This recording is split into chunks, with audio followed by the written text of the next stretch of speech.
agora tem assinatura de Botox? O que é uma assinatura? Você assina e pode botar... O canal só quer saber, só por curiosidade. Eu nunca botei 4 a 6 meses, pelo menos. Eu tenho um amigo que usa. Quê? Estamos falando de Falando de Botox. assinatura de Botox.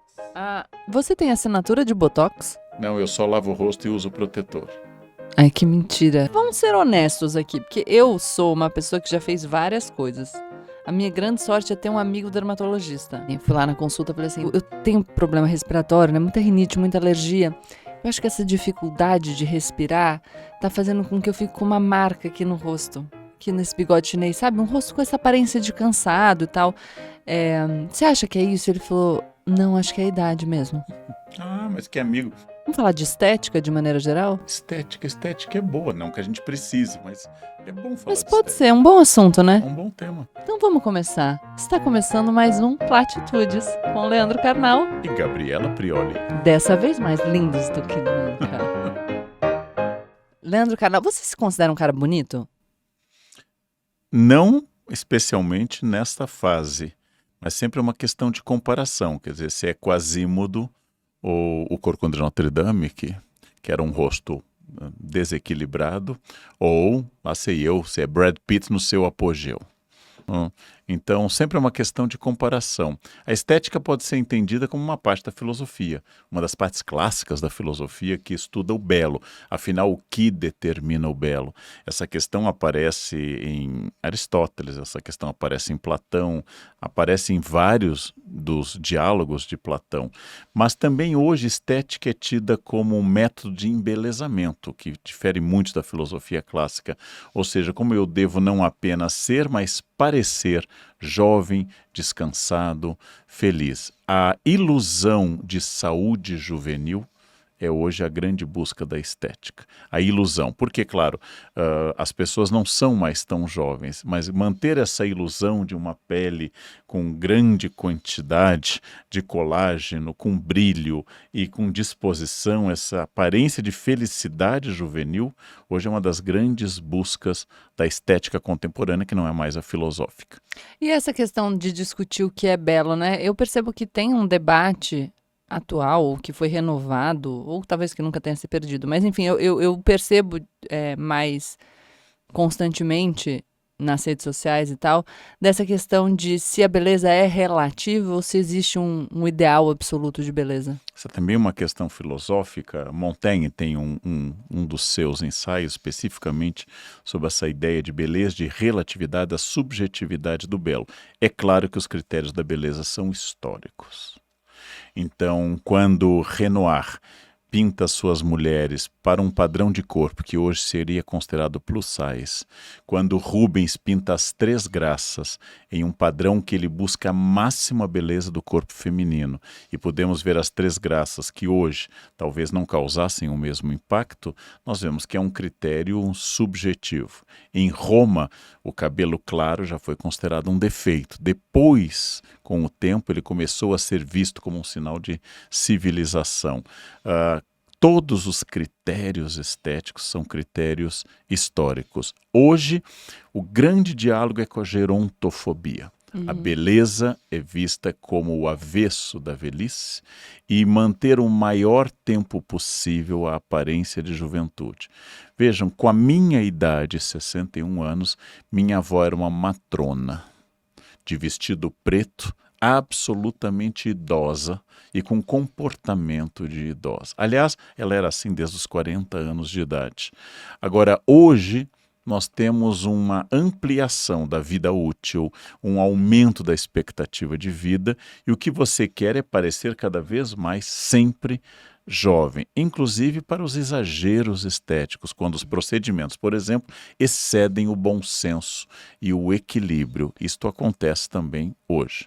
Eu gostei, eu anotei até uma frase que você falou, todos os critérios estéticos são critérios históricos, e eu fico pensando como a ação sempre provoca uma reação, né? A gente começou a debater muito sobre a necessidade de representatividade, de que nós tivéssemos mais padrões de beleza incluídos nos meios de comunicação, porque o ser belo é uma expectativa, principalmente porque junto disso, da questão da beleza e tal, quando a gente vai amadurecendo, a gente vai crescendo, para todo mundo tem aquela história de que quanto mais bonito você for, quanto mais atraente você for, maior a sua chance de encontrar a metade da laranja. Então tem um monte de coisa relacionada. O ideal de amor romântico, você precisa encontrar uma pessoa só, que é a sua metade que vai ficar com você para sempre, e vai ser tão mais fácil para você, ou você terá tão mais opções, quanto mais bonito você for. E aí, se você tem um padrão de beleza único, muito excludente, que exclui a grande maioria das pessoas, fica muito difícil, né? Para muita gente. Porque imagina que você começa a se perceber. Adolescente ali, você começa a se perceber no seu círculo e você começa a querer se envolver romanticamente com outras pessoas e perto do ideal de beleza que lhe foi comunicado durante a vida toda, você não é bom, você não é o padrão. Eu costumo dizer que eu brincava de Barbie, ou que eu assistia os vídeos das princesas e elas eram muito parecidas comigo. Eu sou uma mulher loira de olho azul. Mas é injusto que só eu me veja nesses lugares que a gente idealiza, né? Outras pessoas precisam se ver também. E aí, a gente teve um momento de conscientização. Então, poxa, vamos incluir mais representatividade nos filmes, nas histórias, nas propagandas de TV, nas revistas, em todos os lugares. Quando isso acontece, tem uma reação muito louca, que é das pessoas dizendo não. Existe um belo absoluto e vocês estão querendo perverter a beleza do mundo e transformar o mundo num lugar feio, como se só numa dinâmica de exclusão e não pertencimento a gente pudesse ter alguma ordem. É estranho, né, Karnal? Porque eu realmente tenho muita dificuldade, embora seja, de novo, beneficiada pelo padrão tradicional recente, para não falar um tradicional de sempre, porque mudou muito ao longo do tempo. Mas a minha vida foi uma vida marcada por essa ideia de pertencimento. Eu estava muito próxima do ideal que me era comunicado. Ainda assim, pensar numa ampliação de espaços e na inclusão de outras pessoas não me perturba. Eu acho isso bom. E eu acho interessante que tanta gente se sinta particularmente atingida com um espaço maior que acolha belezas diferentes. Te surpreende também? Ou talvez eu ainda seja muito ingênua e me surpreenda com o esperado? Bom, não há dúvida nenhuma que o critério estético é histórico e tem a ver com muitos fatores. Se nós pegarmos, por exemplo, um campeão olímpico, Johnny Weissmuller, que acabou se tornando ator em Hollywood e se transformou na imagem do Tarzan, ele era um grande nadador que fez muitas medalhas em determinado momento, mas para o padrão de hoje ele é frango. Porque a nossa exigência a partir da década de 70 e 80, com a ascensão de fisiculturismo com esteroides, ficou muito mais volumoso. Então, o que era um homem forte há 50 anos ou 100, é totalmente diferente hoje. Depende de geografia. A maior parte dessa variante chamada cor ruiva dos cabelos está no norte das Ilhas Britânicas. Lá não é particularmente interessante você ser ruivo, porque você se parece com todo mundo. Então, esses critérios foram vistos muito seletivamente e de forma muito subjetiva. Agora, a grande questão talvez platônica, que se existe um grande modelo do belo, ele é um pouco inacessível para nós, e é um belo que para Platão e outros, Pitágoras em particular, era muito mais matemático do que olho claro. Né? Um rosto proporcional não é um rosto necessariamente com olho claro ou olho escuro. E não necessariamente é um rosto que a gente vai achar bonito, né? A partir do que a gente vê. É uma matemática. Se para Pitágoras o mundo é expresso em valores matemáticos, para Platão existe a perfeição do qual todas as coisas visíveis aqui, tangíveis, elas são apenas expressão dessa perfeição. Se existe, por exemplo, um belo divino para os cristãos e as pessoas que se aproximam de Deus vão adquirir como os anjos, arcanjos, que vão adquirindo essa beleza divina, esta é uma questão muito curiosa. Agora, só para dar um exemplo muito mais concreto, minha avó elogiava sempre as mulheres de pernas muito grossas, de coxas volumosas. As vedetes clássicas do teatro de rebolado do Brasil eram famosas pela coxa grossa. Essa coxa grossa era vista como um sinal de muito desejo. Nos Estados Unidos, os seios chamam mais atenção. No Brasil, os glúteos, o quadril chama mais atenção. A relação com a nudez, a relação com a gordura, a relação com o tipo de cabelo é absolutamente subjetivo. Hoje nós temos um debate maior e um pouco mais inclusivo. E temos, claro, teoria da curvatura da vara, né? Eu me lembro quando Lenin falava que se uma vara está torta, por exemplo, a Rússia estava deformada economicamente, tinha que ser entortada para o outro lado, quando ele criou a nova política econômica NEP. Hoje nós tendemos a achar que tudo é lindo. Mesmo aquilo que nenhuma pessoa ache bonito, tem que ser dito que é bonito para não ofender ninguém. Eu não estou achando que isso é certo ou errado. Eu não tenho nenhuma reflexão elaborada para dizer se isto é certo ou errado. Mas hoje, aparentemente, não existe mais pessoa, por exemplo, com um problema físico, ou com um corpo fora do padrão, ou com um rosto fora do padrão. Todos são lindos. Eu não sei até que ponto nós levaremos isso como reação a um momento de padrões duros, excludentes e causadores de depressão em tanta gente, né? Quer dizer, quantas novas Barbies teremos que criar para incluir toda e qualquer pessoa a este respeito? É uma questão que eu não tenho uma resposta. Eu acho que é muito bonito para qualquer criança encontrar uma Barbie com esta mesma identidade que você descreveu das princesas loiras da Disney. Mas as princesas de hoje, elas também têm Pocahontas, elas também têm a princesa de Contos das Mil e Uma Noites, elas também têm modelos que não seriam loiros de olhos azuis. Então, esse é um debate interessante. É puro programa politicamente correto ou é algo que nós estamos num ponto oposto a uma exclusão que nós vivemos intensamente? Até para a gente pensar se é possível representar todo mundo, né? Porque a gente nunca vai dar conta de criar tantas Barbies quanto pessoas diferentes existem no mundo. Então sempre vai faltar alguém.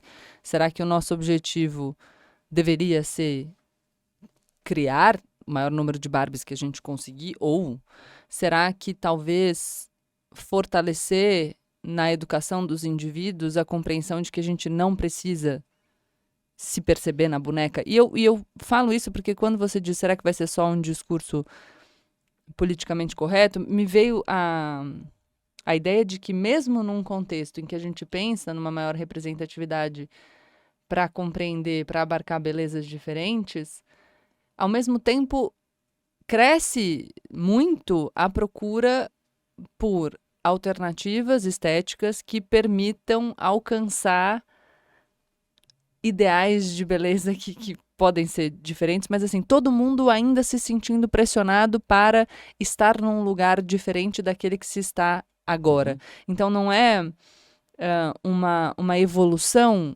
que me parece tenha trazido, e talvez não tenha dado tempo, eu não sei, estou só refletindo, mas uma evolução que tenha garantido satisfação. Não é isso. A gente se adequa e discursa nesse sentido de que a gente está se adequando, mas a percepção na prática é de uma sociedade que se sente inadequada. Principalmente nos estudos realizados com adolescentes, que veem que a pressão das redes sociais e essa comparação, ainda que num mundo que se pretende mais inclusivo, com ideais diversos e que apresenta referências diferentes, as redes sociais que permitem a comparação e que permitem pelos filtros, pela edição da foto, a exposição de uma imagem editada, tem feito com que as adolescentes em idade cada vez mais tenra, ou seja, cada vez mais jovens, busquem tratamentos estéticos para adequar a sua aparência, porque se sentem insatisfeitas. Então, é isso que eu estou pensando.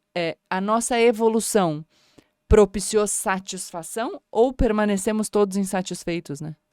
Mas eu quero chamar a atenção que O estímulo à insatisfação é um mercado. Sim. O estímulo à insatisfação gera muitos lucros.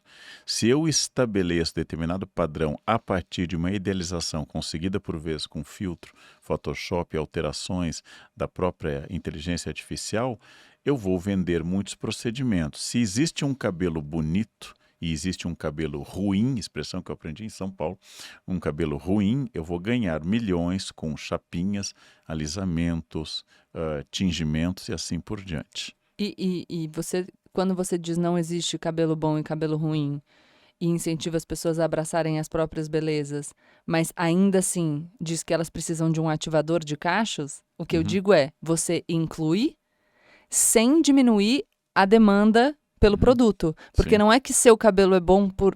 E tá ok, você pode se satisfazer. Não, é bom que você tenha o cabelo cacheado, mas ele está tão definido quanto poderia ser? Então vem pra cá que eu tenho um definidor pra Ou você. seja, mesmo na identidade de um cabelo, por exemplo, étnico, como se algum cabelo não fosse étnico, mas mesmo na identidade de um cabelo étnico, você vai vender um produto. Então existe um mercado de cirurgia plástica, de lipoaspiração, de antigamente, hoje proibido em São Paulo, não sei se no Brasil todo, de bronzeamento artificial, de silicones, etc., que vão dialogar com isso. Mas uma coisa muito importante. Eu, por exemplo, quando eu tenho sobrepeso, como agora, eu tenho esteatose hepática, eu tenho gordura no fígado. E o meu joelho, baseado em idade mais sobrepeso, as duas coisas, ele começa a doer. Então eu tenho que pensar em estética, mas eu tenho que pensar também, no meu caso, em efeitos sobre a minha saúde. Esteatose hepática, gordura no fígado, que eu tenho em grau 1, se eu soltar, e eu tenho grande facilidade para comer e engordar, se eu soltar, essa esteatose vai estourar a escala. Então tem coisas da natureza que não são estéticas. Eu preciso controlar o peso, no meu caso, porque meu joelho não concorda com a minha satisfação de comida. E essa é uma questão importante. Agora, existe uma ditadura estética que nós estamos começando a quebrar. Isso é bom. Em vários sentidos, isso é bom. É muito interessante que as pessoas pensem quanto elas sofrem para se parecerem com quem elas não são. E você falou encontrar a cara metade no início. Excelente postura, mas você e eu já encontramos a cara metade. A questão estética hoje vai gerar sua relação no trabalho, a confiança no que você fala. Ela vai gerar a venda de um produto.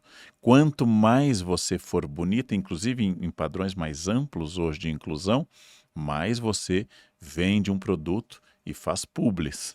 Então não é só encontrar a cara metade. Aliás, hoje eu de menos. Acho que questão é acho que pro profissional. público feminino ainda é bastante. Carnal, você falou de quando você tem sobrepeso, você tem esteatose hepática, então que você precisa cuidar disso pela questão da saúde. Eu vejo muita gente, principalmente quando a gente começou a ter pessoas gordas nas capas de revista e tal, falando que isso seria uma ode à insalubridade. É plenamente possível que nós vejamos corpos muito diferentes saudáveis. Então, uma pessoa muito magra não necessariamente é saudável e durante muitos e muitos e muitos e muitos anos nós tivemos pessoas extremamente magras nas capas de revistas e eu não via essa reação de, oh meu Deus, estamos incentivando um comportamento insalubre. Aí, de repente, a gente coloca algumas pessoas gordas e muita gente se levanta. E o que eu penso e acho legal da gente refletir é esse discurso de aceitação e de amor, de aceitação não, de amor próprio, é menos sobre permanecer e não ter um problema. Então, vou dizer usando o seu exemplo, tá? Eu acho pouco provável que se você se detestasse, você cuidaria da sua saúde com tanta dedicação e respeito a si próprio, como quando você se gosta. Então, se a gente, com discursos, imagens, símbolos, induz algumas pessoas a se detestarem, a não se amarem, é menos provável que essas pessoas se cuidem, falando em saúde. Então, por que eu acho que dizer que todo mundo, seja lá qual for a sua forma, seja lá como você...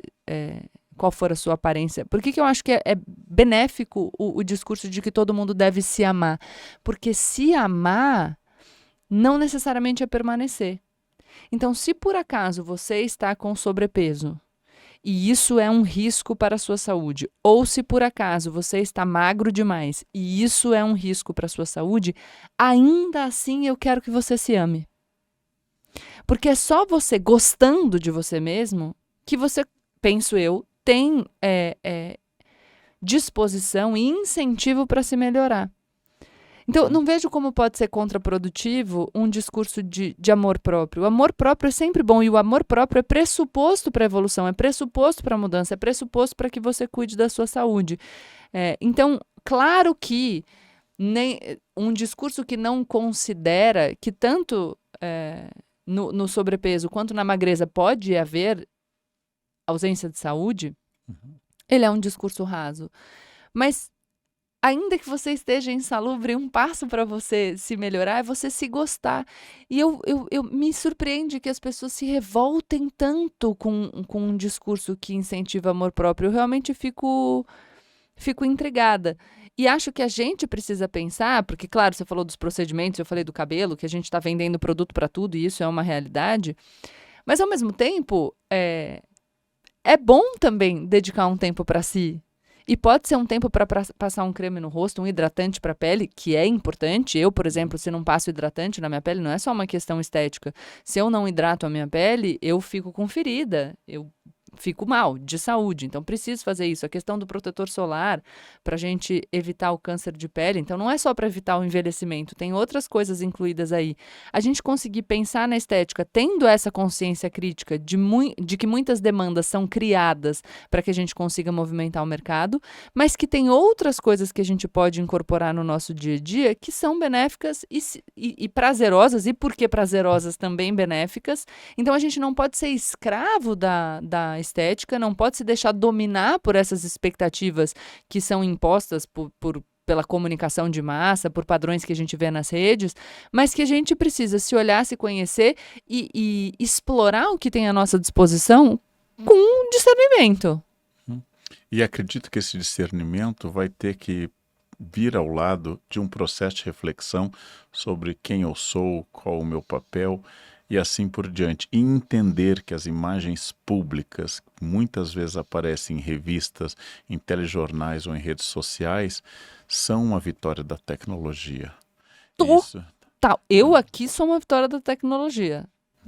Então, quando eu avalio isso, eu também vou ter que avaliar uma questão social a esse respeito e a compra de um modelo. Olha o que a nossa equipe mandou. As top cirurgias estéticas mais importantes segundo a Sociedade Internacional de Cirurgia Plástica 2023. No mundo, lipoaspiração, 2,2 milhões. Aumento de seio, 1,9. Pálpebra, aliás, eu preciso fazer, estou com o olho caído, 1,7 milhão. Abdominoplastia, 1,1. Rinoplastia, 1,1. No Brasil... Você já fez alguma? Não fiz nenhuma delas, mas eu preciso fazer de pálpebra porque meu olho, depois das cirurgias em particular que eu fiz, caiu. Eu preciso fazer blefaroplastia. E parece que eu tenho que fazer nos dois, porque se fizer bainha só num... Fica torto. Fica torto, então eu preciso fazer. E você já fez alguma dessas? Eu coloquei silicone no seio com 18 anos. 18? Nossa, você tem a 10? Nossa. A 20. Mas eu troquei. Depois da gestação da Ava, eu queria levantar um pouquinho e eu diminuí. Ainda é maior do que o meu natural, porque eu ainda tenho prótese, mas eu diminuí. E isso é uma coisa interessante também, porque quando eu coloquei, eu lembro que o padrão era o de seios mais fartos. E hoje em dia, tá na moda um seio menor. Então eu, influenciada que sou pelo padrão da época, entendeu? Volúvel, suscetível, me adequei e mudei. Mas agora eu tô satisfeita. Tá bom, tá? O que vocês acham? Dá pra ver, né? Mas calma que na próxima década, a próxima tendência pode ser. Quem sabe? Pode ser. No Brasil, lipoaspiração, 307 mil pessoas. Aumento de seio, 227,1, que é a Gabriela. 0,1. Olha, a nádega é bem brasileira mesmo. Pálpebra, aumento de nádega, abdominoplastia. 161 mil. Somos, segundo a Sociedade Internacional de Cirurgia Plástica, também. E os procedimentos... Já fiz todas. Botox, 8,8 milhões de pessoas no mundo. Ácido hialurônico, 5,5. Depilação definitiva, 1,6. Já fez algum? Bastante, sim. Já usei... Já fiz uma injeção de ácido hialurônico. Pra produzir colágeno.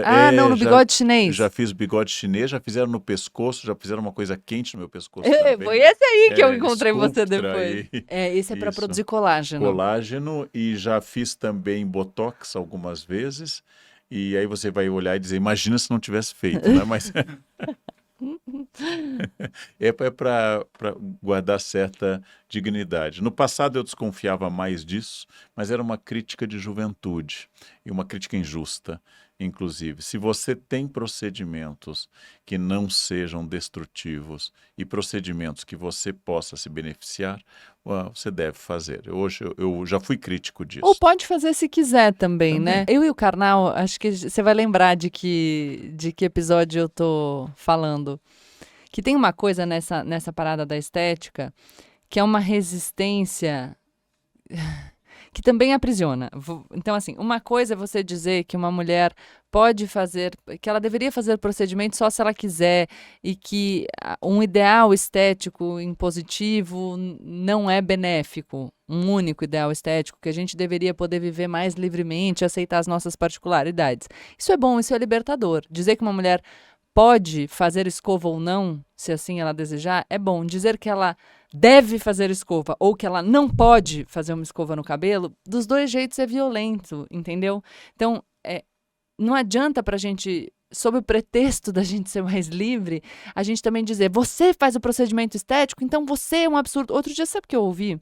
De uma atriz famosa, que eu conheço pessoalmente, que é linda, maravilhosa, tem um corpo escultural,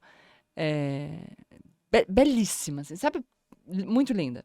E eu ouvi de um amigo que trabalha com ela, que ela postou uma foto de biquíni na piscina com os filhos.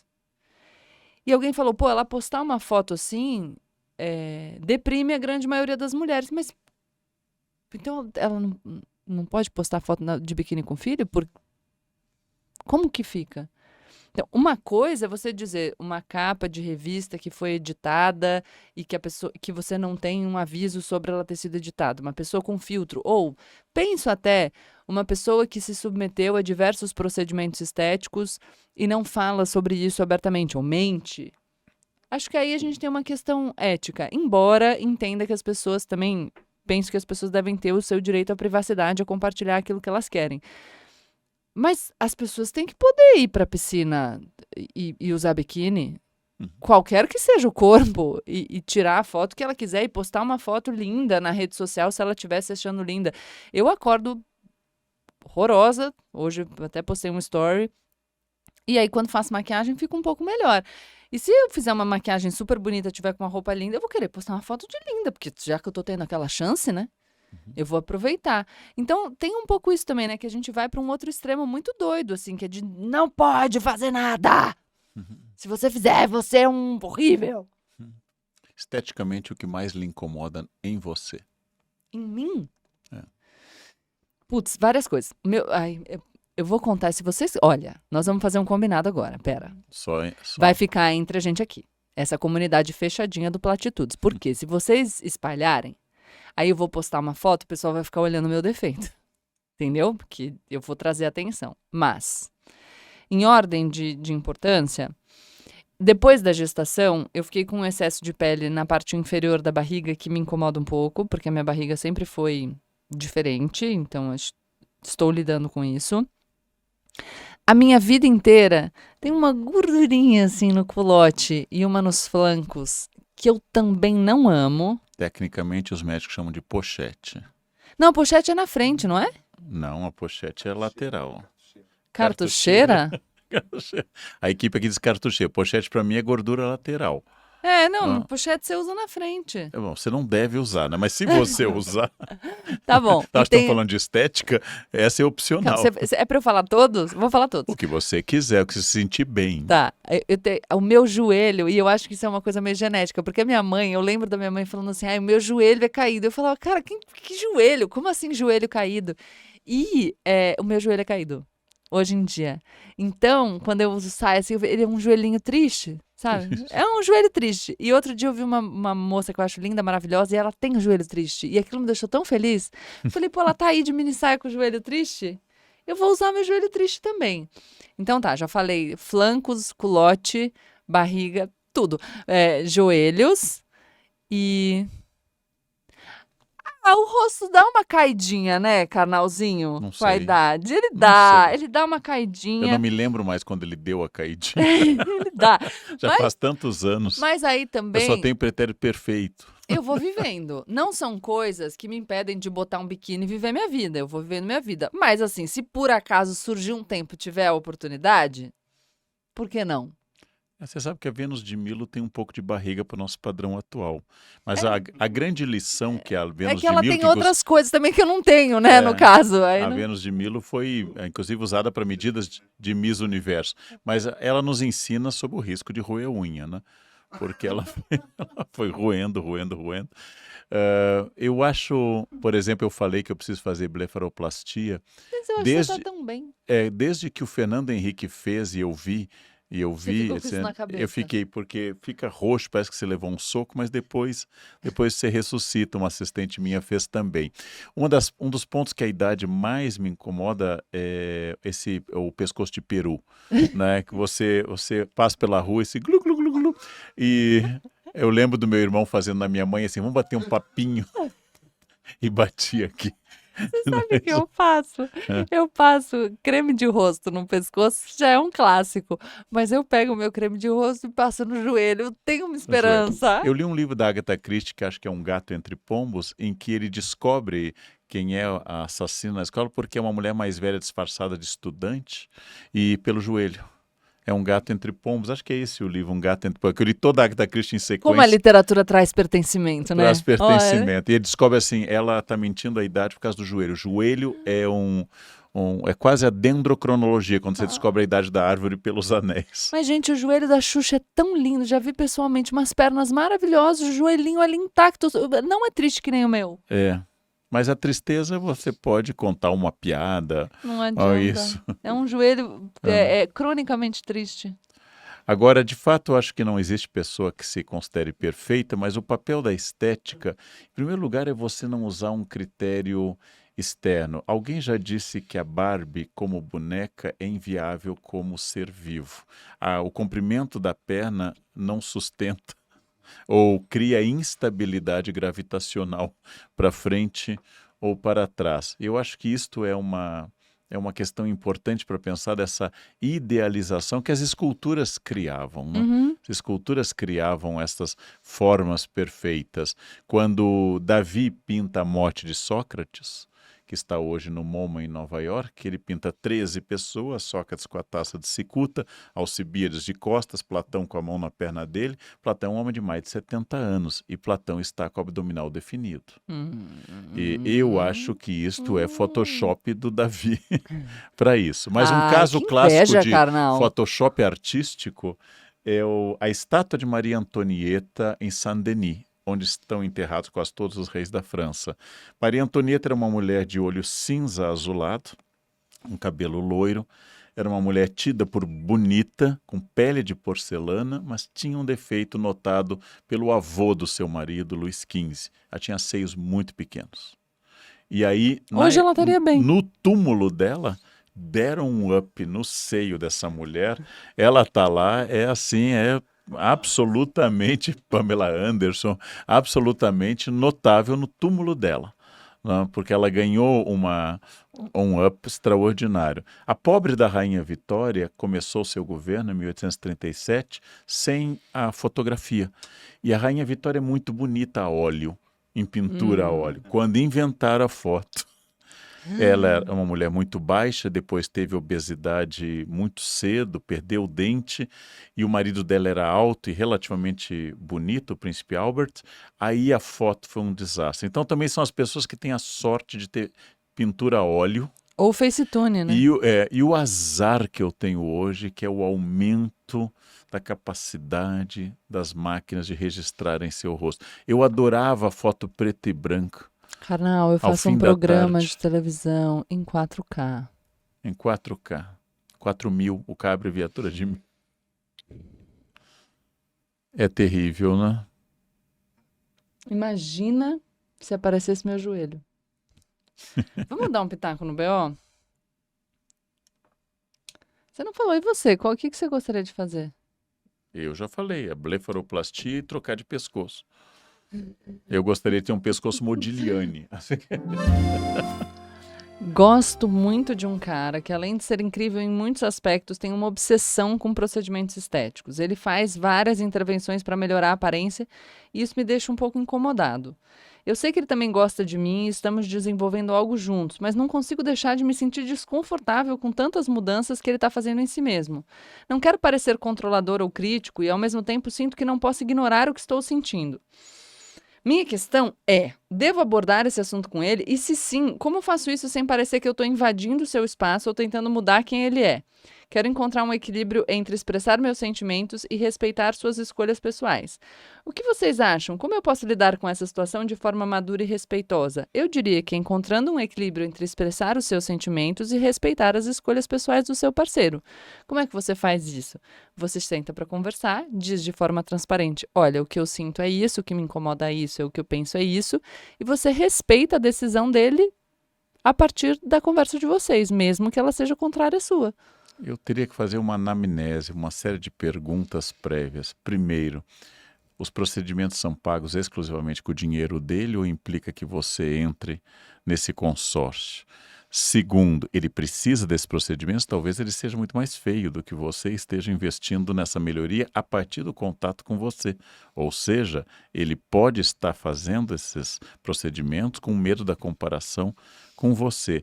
Terceira questão e muito importante, ele fica feliz com isso, aumenta a autoestima, ele se sente energizado, com mais estamina, para usar uma expressão quase americana. Neste caso, é bom para ele. Ou ele fica eternamente insatisfeito, gasta mais do que deve e se sente sempre mal. Neste caso, você deve encaminhá-lo não para uma conversa marital, mas para um acompanhamento psicológico sobre a perda de equilíbrio nos procedimentos.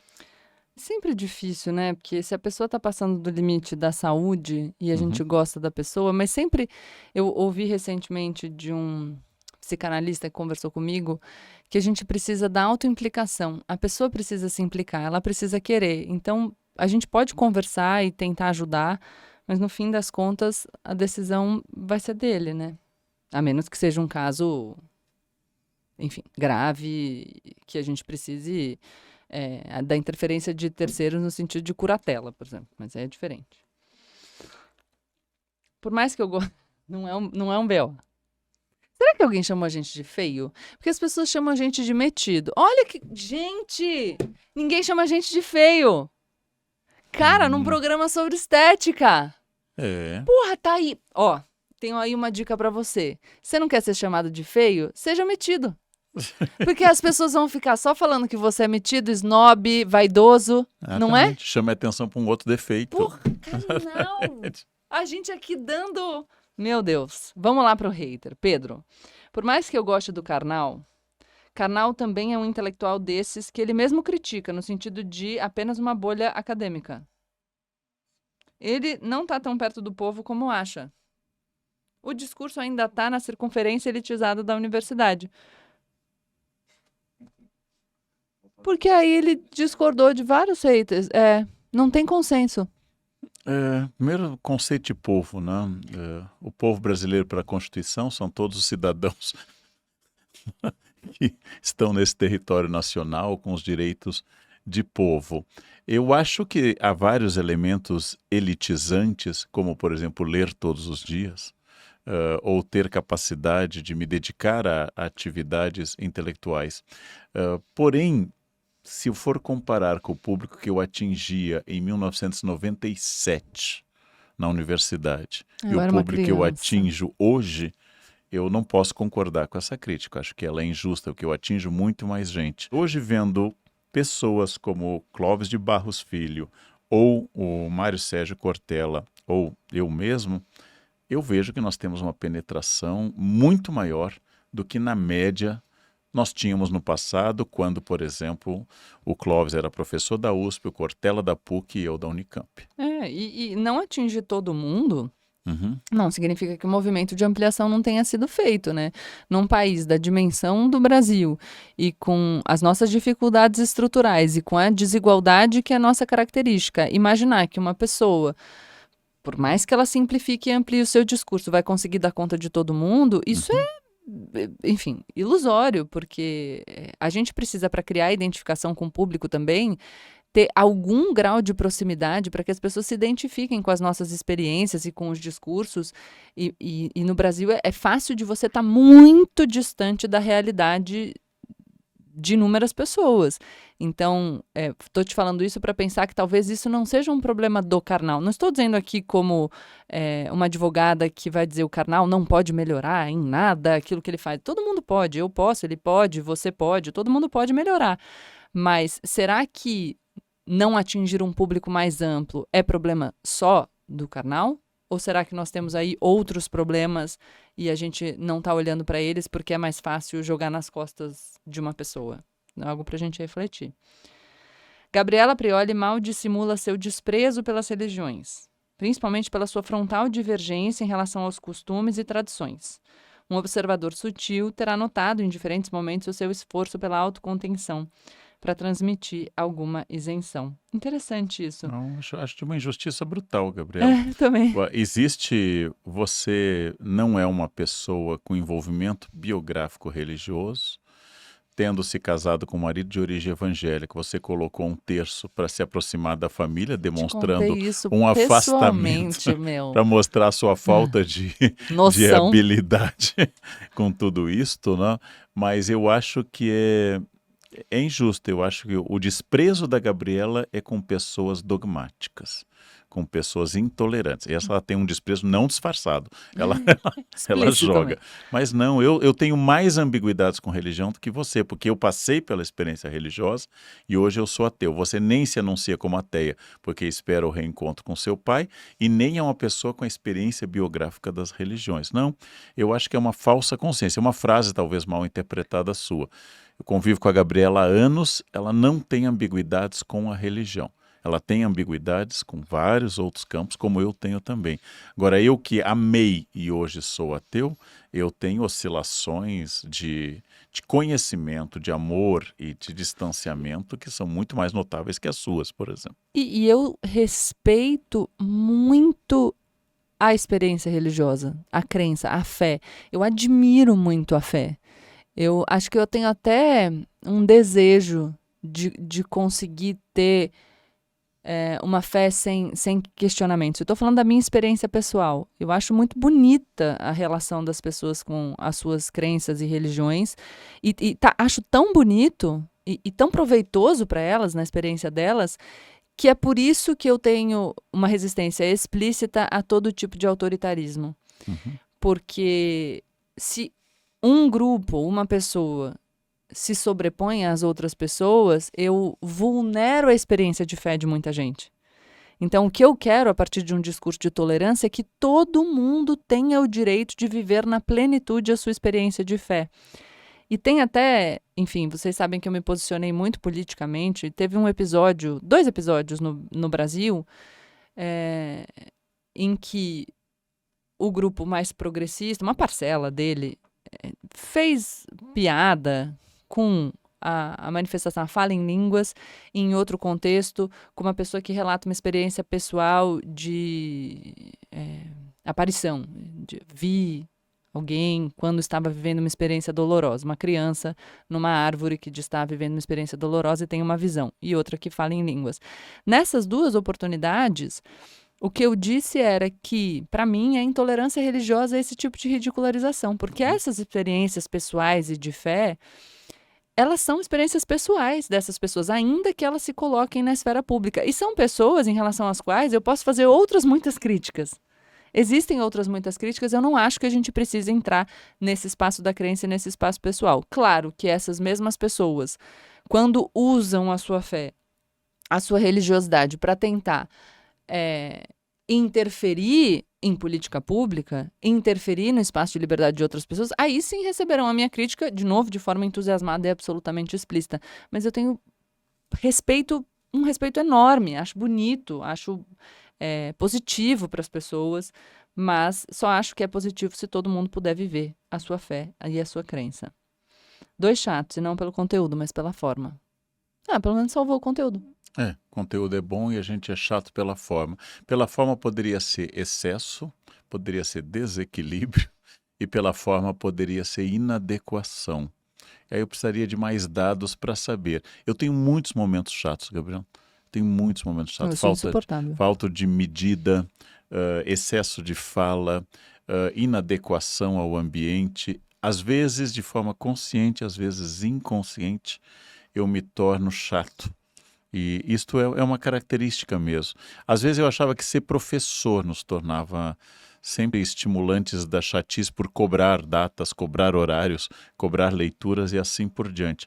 Mas eu concordo com a crítica, eu sou chato muitas vezes. Eventualmente posso não ser. E já que a gente está falando de chato, eu acho que tem um chato aqui, porque é uma mensagem enorme. Leio? Vamos, né? Dá Tá. para botar em 1.8 pelo menos Eu vou tentar. a leitura. Vamos lá. Quem é das artes marciais vai me entender. Sabe quando o cara tá com pressa de chegar na faixa preta? Não pela solidez do conhecimento adquirido no caminho, mas pelo status? 80% é isso por baixo? Então, o cara tá no meio do caminho, vai numa loja de esportes, compra uma faixa preta comum e pula fora do seu time, dojo, etc. Depois ele amarra a faixa na cintura, arruma um cara que se dispõe a bancar com ele um tatame, sócio, começa a dar aula e passa a ser seu próprio mestre. Enquanto que ninguém sabe o que ele não é, exceto os pretas de verdade, ele conseguiu o que ele queria, o status de faixa preta. Porra, tô boa. Consegue? Parabéns. Bem alfabetizada. Aqui vejo isso.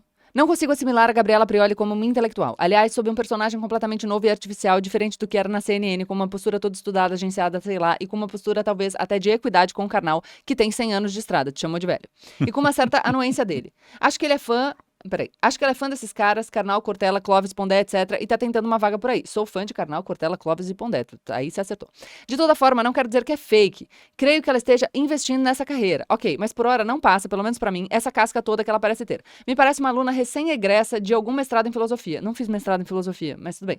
No mínimo, wannabe. Ela me parece ser portadora da pressa e da ansiedade características dessa geração millennial, que não se importa muito em só aparecer em vez de ser. De fato, demora muito desenvolver asas fortes. Como jornalista, ela tinha um bom desempenho, mas presumo que não devesse estar muito satisfeita com a carreira, haja visto o rumo diferente que tomou. Mas quem sabe, sorte pra ela, tomara quem plaque. Mas tá meio wannabe, vendo de longe daqui.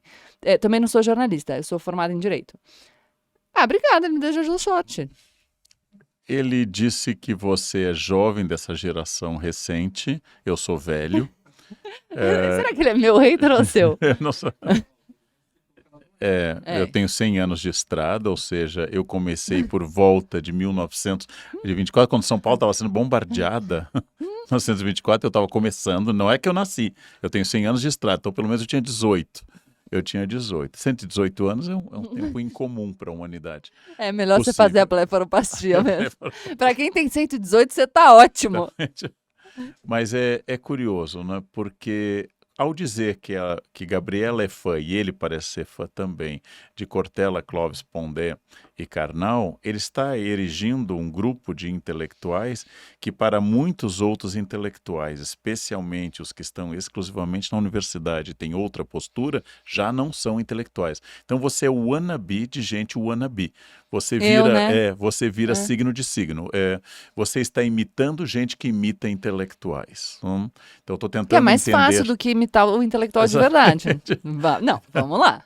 Em termos de estratégia, é ótimo. Não, também acho. Então, nesse caso, existiria uma ideia de um verdadeiro intelectual, que está subentendida no texto, e você exerceria uma função na sua fase de jornalista. Existiria Quando você tinha um intelectual. telejornal, eu me lembro, você dava notícias todos os dias. E tem o verdadeiro intelectual e o verdadeiro simulador de intelectual. Que é Sim. Eu me lembro, eu estive na China e uma senhora me disse assim lá na galeria, dizia assim, tem que comprar uma boa falsificação. Ela me dizia. É isso. Premium. Numa galeria, tem que ser uma boa falsificação, me instruía para eu não comprar uma falsificação ruim. Então, eu, Cortella, Clóvis e Pondé teríamos boas falsificações de algum modelo fora da caverna platônica, talvez. Lá sei eu, os meus grandes professores da USP, Frank Leopoldo Silva e outros, a Scarlett Martin, que eu entrevistei, que eu considero uma excelente intelectual, nós teríamos uma decadência, um simulacro, um êmulo, uma cópia, um pastiche desta verdadeira intelectualidade, e você seria o pastiche do pastiche. Bem, Gabriela nunca foi jornalista, eu também já fui acusado de ser jornalista. Como eu escrevo em jornal, eu acho que tem até... Você também já escreveu em jornal, né? Não sei se todo mundo que escreve em jornal é jornalista, como não precisa mais ter diploma, ou precisa ainda ter diploma, não precisa mais ter diploma. Eu achei legal que ele falou que eu pareço, recém-egressa de um mestrado em filosofia. Eu achei legal. Recém-egressa. Não, mas eu achei bom, porque eu nunca fiz mestrado em filosofia. Quer dizer, se eu que sou formada em direito... Quando você terminou de direito na USP? Quando eu terminei o mestrado em direito, 2010? É recém-egressa. Não, 2013, acho. 11 anos, você é recém-egressa, fez uma década, vírgula. Mas veja só, eu fiz o mestrado em direito. Se ele acha que eu pareço uma egressa de mestrado em filosofia, significa que eu tô fingindo super bem. Tá fingindo bem. Então tem um talento aí. E aí depois então, parece que eu sou egressa de um mestrado em filosofia, eu sou boa no desempenho como jornalista e ele me deseja sorte, tomara que emplaque. Pô, ele desejo acompanhava mesmo. tanto, eu gostava tanto de você no Jornal Nacional. Né? Nossa, quando o William Bonner dizia boa noite, você respondia, eu adorava. Eu gostava também. Mas eu também quero. Boa sorte pra mim, tomara que eu emplaque. Tamo junto, eu também quero. E, gente, assim... Se vocês soubessem, o quanto eu realmente não tô nem aí para se as pessoas me veem ou não como intelectual.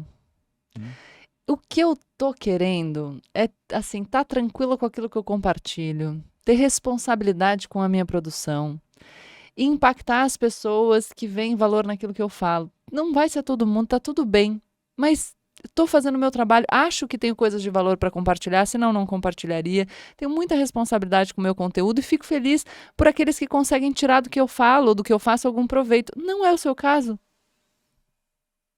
Tudo bem. Eu provavelmente eu não tiro proveito do seu conteúdo porque eu não conheço. Mas talvez eu não... Entendeu? Tá bom. Né? Mas é curioso como nesse texto que você leu em 1.8, como nesse texto se sobrepõem diversas questões que remetem a outras críticas. Qual seria o verdadeiro intelectual? Eu dirigia uma instituição de cursos, eu era o curador há vários anos, a partir de 2004, e uma vez uma jornalista desafiadora me chamou e disse: o que você diria para quem chama essa casa de Das Lusp? Era uma junção de Daslu, uma loja, uma boutique de elite em São Paulo. Não tinha dinheiro para comprar nada na época, mas e USP. E eu dizia, ela geralmente vem de pessoas que não têm acesso a nenhuma das duas instituições, nem a Daslu, nem a USP. Não? Aí vai fazer essa crítica dizendo, eu não tenho dinheiro para comprar na Daslu, eu não tive competência para fazer USP, então vocês são a nova Daslusp. E provavelmente também não teria dinheiro para fazer os cursos na Daslusp. Então é sempre uma exclusão daquilo que você não é e que você aponta o que é o verdadeiro intelectual. Mas vamos pegar, eu considero Scarlett Martin, apesar dela lançar livros de grande alcance e fazer vídeos muito esclarecedores e que eu recomendo, tem lá no meu Prazer Carnal, tem entrevistas ótimas com ela, está agora na Europa dando aula sobre Nietzsche. É uma intelectual, não tem quem a critique, pode ter quem discorde da interpretação de Nietzsche. Mas a pergunta é, você leu os livros da Scarlett? Você leu a tese da Marilyn Chauí sobre Spinoza? Você lê as pessoas que escrevem coisas de ponta e muito densas? Se você não consegue entendê-los, por que você reclama de quem tenta divulgá-los, né? É curioso isso. Aliás, já que a gente falou da Scarlett Martin e falou de Nietzsche, é bom dizer que a gente tem também um livro do Clube do Livro, para quem quiser uma indicação. Eu Sou o Dinamite, uma biografia de Nietzsche. Foi muito legal, a gente leu no clube. E em 2 meses, né? A gente leu 2 meses, então tem 2 aulas e 2 lives inteiras dedicadas ao Eu Sou o Dinamite. Eu amei, foi bem interessante. A gente até colocou uma musiquinha de Wagner. Quem não sabe por quê, Leia. vai ler, tá? E aí tem uma pra acabar boa, ó. Gostaria que meu comentário fosse lido no próximo podcast. Ricardo, seu desejo é uma ordem. Ele diz, casaria com os 2, só pra ter DRs de alto nível intelectual. O deles, não o meu. Para com isso. São seus olhos. Bobagem. Como são suas DRs? Shhh. Como Gente. são suas DRs? Eu acho que era melhor perguntar pro Thiago. Eu sou chata. Chata. Eu sou chata, assim, Eu acho DR chata. eu também acho, Então mas eu isso não respondo significa que eu não tenho. monossilabicamente. Chato. Chata. Você não acha isso, aquilo? Sim. Vamos fazer um Sim. programa sobre DR? Sobre DR, trazendo os cônjuges. Pode cônjuge, ser. eu tenho dificuldade com essa palavra. Cônjuge. Há quem diga que é conge que fala. Há quem diga, mas tu dizes. Há quem diga, tá? Conge. Pois é, eu acho que a gente podia, mas monossilábico, você é mais chato que eu? É que eu acho que é muito ruim, às vezes chega a ser um bom resultado, mas é muito ruim ficar discutindo relação. Canal é importante. Aí ele diz assim, eu gosto dos 2 quase incondicionalmente. Será? Você Nossa. suportaria o carnal sendo monossilábico numa DR? Não sei, né? Fica aí a pergunta. Podcast excelente. Muito obrigada. É que se fizesse tudo que eu quero, não teria DR também. Fácil, tranquilo. Entre uma brincadeira e outra, temos conteúdos relevantes, o que torna o vídeo bastante agradável. Parabéns pelo trabalho. Ô, Ricardo, muito Obrigado. obrigada. Vida longa e próspera. Olha, não foi monossilábico, que Viu? bonitinho. Eu consegui, Não mas não é? é uma DR, né? Vamos falar tchau, especialmente pro Ricardo? Ricardo, tchau. Esse foi mais um episódio do Platitudes dedicado especialmente ao Ricardo, o nosso próximo conge, que vai ter conosco DRs muito produtivas. A gente pode fazer um trisal. Ricardo! Eu não tenho força mais pra trisal. Passou, meu filho. Agora é só um por vez. Mas será que se você fizer alguns procedimentos estéticos, não volta? Tem operações específicas indicadas. Esse foi mais um Platitudes com Leandro Carnal E Gabriela Prioli. O que é estética? Bem, existem muitas maneiras de ver. Nossa, eu posso comer aqui.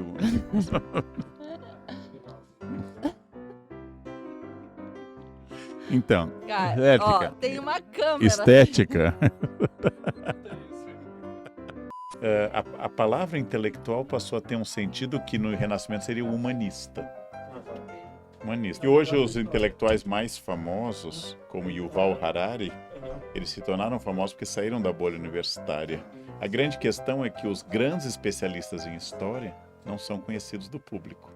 Então, o meu maior teórico, Michel Dissertot, ninguém leu. Carnal, o que é estética? É manter a dignidade mesmo com a boca cheia. Eu vou tomar água e a gente vai começar a sério. Só um pouquinho. A gente tinha que um dia ainda jogar Stop de Verdade com o Carnal. Nome animal, fruta, velocidade, doença bacteriana. É muito legal aquele jogo. Mas a gente tem que fazer com que cada um escolha uma categoria, porque daí o Carnal vai falar. Não, ele vai falar Não, do rebeliões telema. camponesas. Rebeliões camponesas. Deuses maias. Essa é boa. Que é o quatro. Esse é azteca. Tá bom. Mas sabe como é que ele é no mundo maia? Quetzalcoatl no mundo maia é Kukulkan. Cucucã, olha lá. Yucatán. Yucatán, quer dizer... Tá? eu não ouvi, isso é uma Chichen Itza. Aí é maia tardio, não é Deus. Ah, Eu vou mudar o foco. Atenção. Gabriela, pra você, o que é estética? Não, pra mim não. É você que vai responder. Peraí. Leandro Carnal. Papas da Alta Idade Média. Esse é bom. Papagaio. Pio primeiro, porque Pio II é do Renascimento. Borja. Borgia é Alexandre VI, é Renascimento. Borda. Médici. Médici, são 3 papas. Leão X era Médicis. Júlio Mas César. acertei? É do Médio? Não, nenhum deles é da Idade Média. É que Médici é do Renascimento, né? É, exato. São banqueiros do Renascimento. Olha, que culta. Ó, E eles só tiveram Médici. dinheiro para comprar o papado a partir do século. Bento deve ter também. Eu tenho 16. Bento tem bastante. 23 já, ó, tem 23, eu E era considerando jovem, deu que nome tem pro um- ônibus. São 24, porque um João 23 foi considerado antipapa. Então, na verdade, tem 24. Um João 23 foi considerado. Não, mas que é uma. Olha só como a gente consegue raciocinar a partir de outras coisas. Que se eu peguei um ônibus jovem chamado João 23. Jardim João 23, Isso. passava na USP, o É? outro ia pra Vila Nilo. Eu achava o máximo. Passava na USP Vila Nilo. Como é que chamava a rua do escritório da nossa mãe? Pio 11. E como a tia Ruth chamava? Não lembro. Piochi. Mas o. Lá no Rio tem a Praça Piochi, por isso Mas que o essa Waze fala essa Piuchi informação você e a deu. Avenida Paulo Vi. Leandro Carnal.